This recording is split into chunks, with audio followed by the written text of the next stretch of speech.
Olá, queridos amigos, queridas amigas, que o Senhor vos abençoe, que o Senhor Deus vos guarde e que todos tenham um feliz dia, que a face do Senhor Jesus possa resplandecer em cada um de vocês, dando-lhes a paz. Vamos estudar a lição? E hoje, segunda-feira, 16 de outubro, a lição 3, ela tem como título Seja uma bênção ao mundo inteiro. A lição de hoje está baseada no livro de Gênesis, no capítulo 12, do versículos de 1 a 3.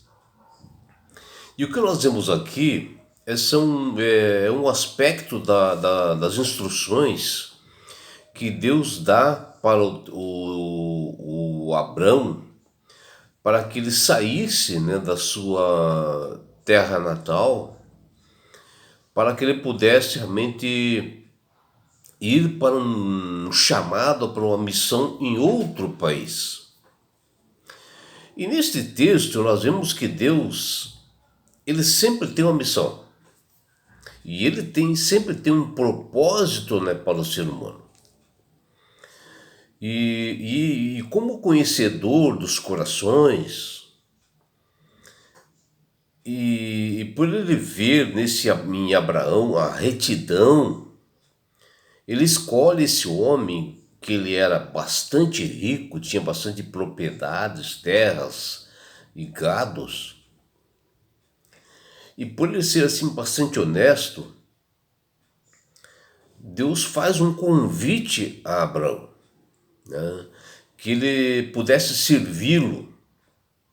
E Deus diz a ele: sai da tua terra, da tua parentela, e vá para a terra que eu te mandarei e que te mostrarei. E Deus faz uma promessa, né, para esse grande homem, que ele o abençoaria e se ele fosse para este novo país. E vejam, meus amigos, minhas amigas, Abraão estava no conforto, né, do seu país, tranquilo, era rico, tinha muito gado, muitos bens, né, tinha uma parentela enorme, mas só que ele não podia ter filhos, né, porque sua esposa era estéril. E Deus, né, fala para ele e determina para ele ir para outro país, que lá ele teria uma grande família. E Abraão, ele confia no Senhor e realmente vai para esse lugar. E ele teria simplesmente que sair do conforto daquele país que ele estava vivendo. E a partir daquele momento ele seria um peregrino, né? Assim, andando em estradas empoeiradas, iria morar em tendas, né? E que seria um trajeto ali até Canaã, que levaria anos. E pela fé e pela confiança em Deus, Abraão aceitou o convite e deixou o conforto do seu país e foi para um outro país sem saber para onde ele iria, né? Em outras terras, né? Outros costumes, outras línguas. E era plano de Deus usar Abraão, que ele passou a ser chamado assim porque ele era Abrão, e depois, quando ele aceitou o convite, Deus mudou o nome dele para Abraão. E Deus queria utilizar esse grande homem como um meio, né, um instrumento, um veículo, né, para que ele realizasse o propósito de salvar a humanidade, porque através da linhagem de Abraão viria Jesus. E assim Deus fez várias promessas, né, para ele. E Deus, em toda a história da humanidade, ele fez várias promessas que se cumpriram, né? Uma das promessas, por exemplo, está lá em Gênesis 3:15, onde Adão e Eva, após pecarem, Deus faz uma promessa para eles, e na frente deles e de Satanás, que havia feito eles pecarem,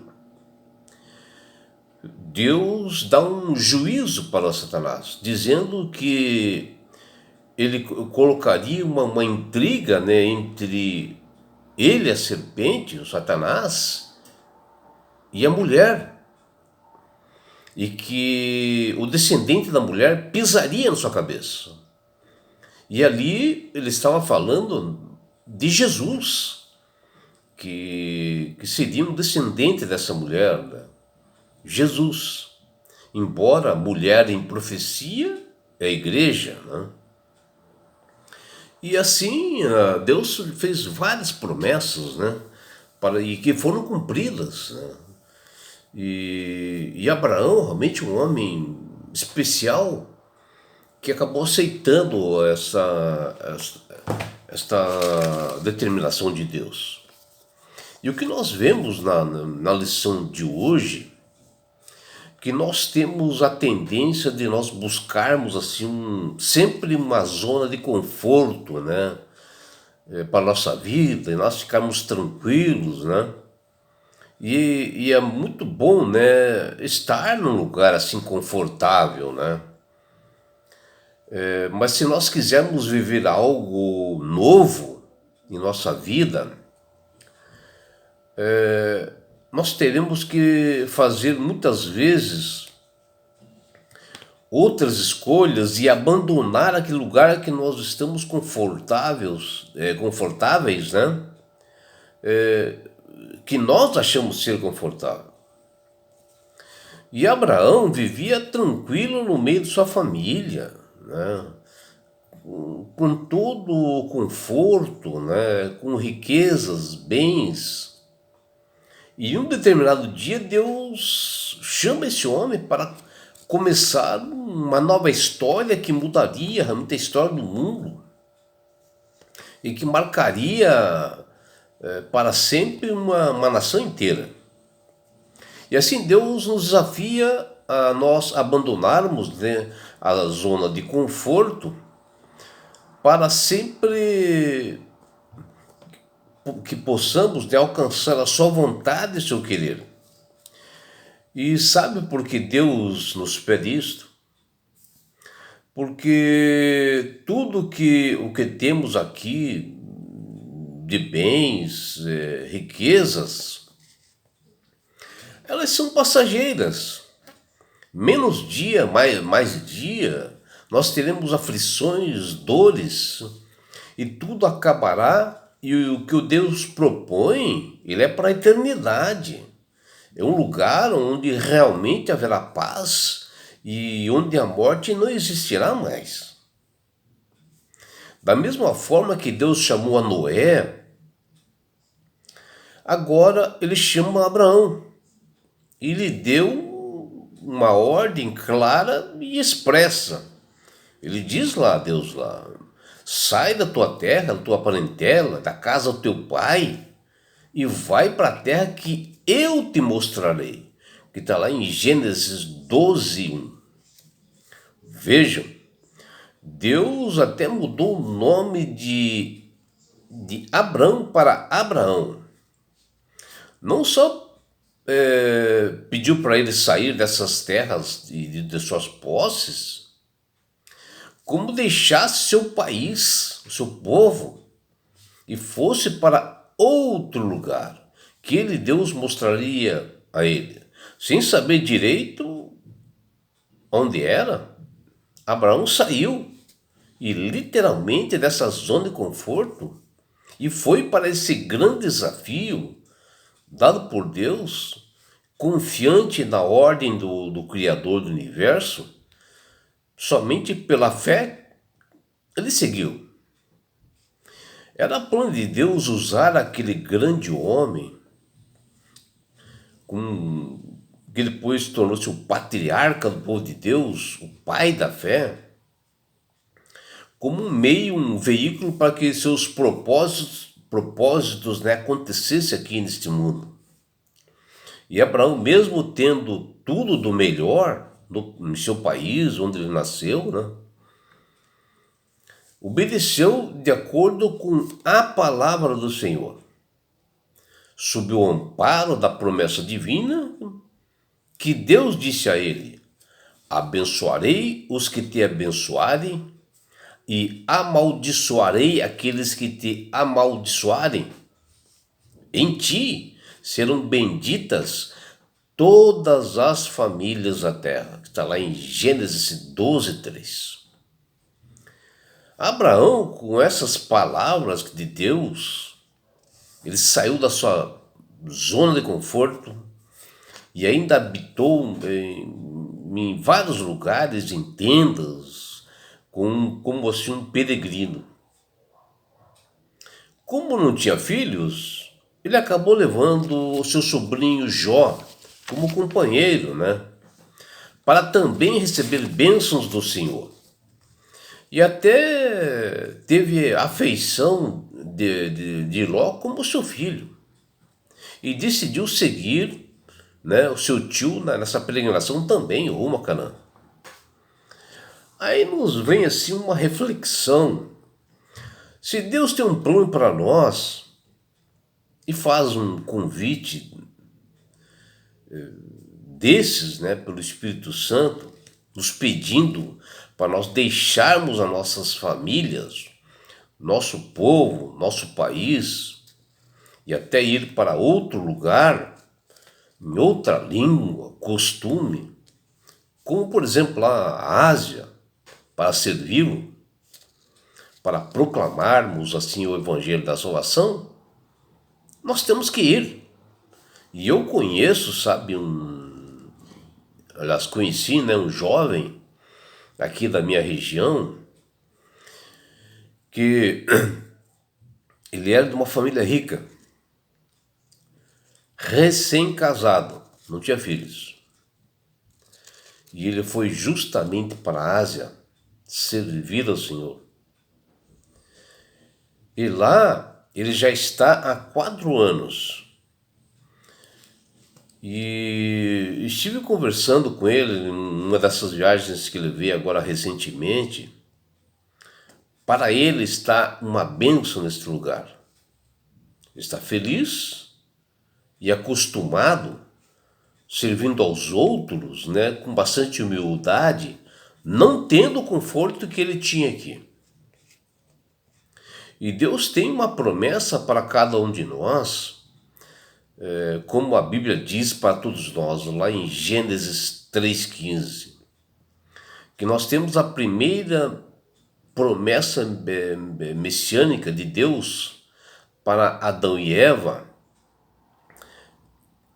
onde eles pecaram e Deus determina a Satanás e dá um juízo para Satanás e diz, olha, que ele colocaria inimizade, né, entre ele, Satanás, e a serpente, que é a serpente, né, e a mulher, que é a descendência de Eva, que dali viria Jesus. E ali levaria um grande conflito até a morte, no qual o descendente da mulher esmagaria a cabeça da serpente, que foi a vitória de Jesus na cruz do Calvário sobre realmente o pecado e a morte, e ali ele venceu a Satanás para ressuscitar.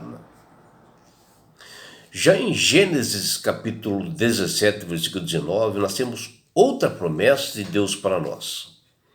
Quando Sara, a esposa de Abraão, finalmente ele teve um filho gerado por ele, onde é um milagre, né? Porque ela não poderia ter filhos, e nasce Isaque. E Deus estabeleceu a sua aliança, e dali foram benditas todas as famílias do mundo inteiro até os nossos dias. E o Evangelho chegou a nós justamente em decorrência disto. Já em Números, capítulo 24, versículo 17, aqui mostra a vitória do rei Davi, que ele conquistou a cidade de Moabe e Edom,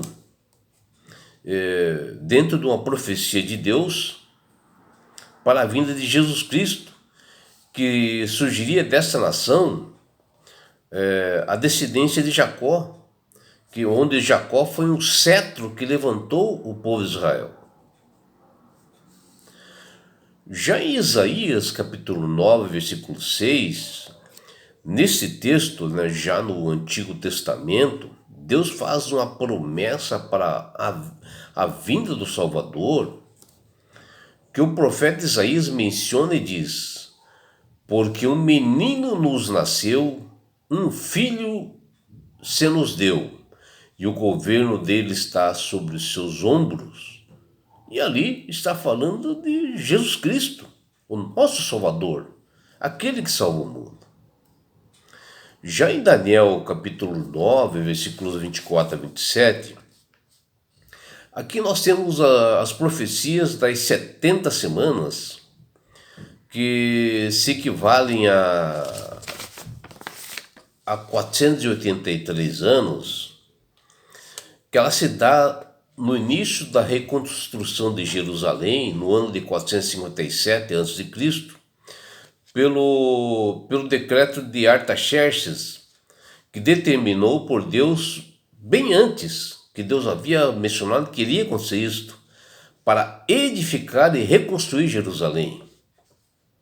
E ali fala até do ungido, o príncipe, onde ali mostra o aparecimento de Jesus através dessa profecia, e por isso a sua morte por nós, pecadores, ao nosso Salvador, já estava apontando ali. Já em Mateus capítulo 1, versículo 21, aqui já no Novo Testamento, aponta o nascimento de Cristo, que nasceria de Maria, pelo poder do Espírito Santo, o Cordeiro sacrificial, a grandiosa promessa de Deus, feito a Adão e Eva, que se cumpriu, e isto feito bem antes, lá atrás no Jardim do Éden, em que veio solucionar o problema do pecado. E essa solução veio através de Jesus, o Messias, que surgiria justamente da linhagem de Abraão, uma promessa que o próprio Deus fez para Abraão quando ele tirou da zona de conforto, dando bênçãos aos seus herdeiros, bênçãos para nós, onde Abraão acreditou pela fé, obedeceu e agiu. E é por isso, meu amigo, minha amiga, que Deus tem falado com todas as pessoas para aceitarem a Jesus como Salvador e Senhor. E Deus tem falado isto através do poder do Espírito Santo. Porque quando você aceita Jesus como Salvador e Senhor, sinceramente de coração, você passa a ter sabedoria.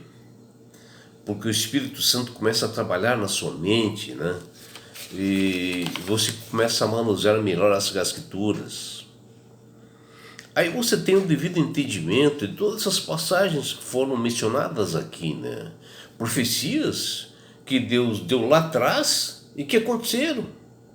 E que existe a profecia maior, que é a volta de Jesus, que está próxima, que em Mateus 24 dá os sinais de que Jesus voltará. E não é só isso, meu amigo, minha amiga. Quando você aceita Jesus como Salvador e Senhor, você ganha de Deus esse presente que chama-se salvação. E com isto, Jesus vai levar-te para as mansões celestiais. Um lugar onde não haverá mais morte, mais aflições, mais dores, mais perseguições. Lá nós teremos a grande bodas do Cordeiro, que é Jesus, numa grande festa.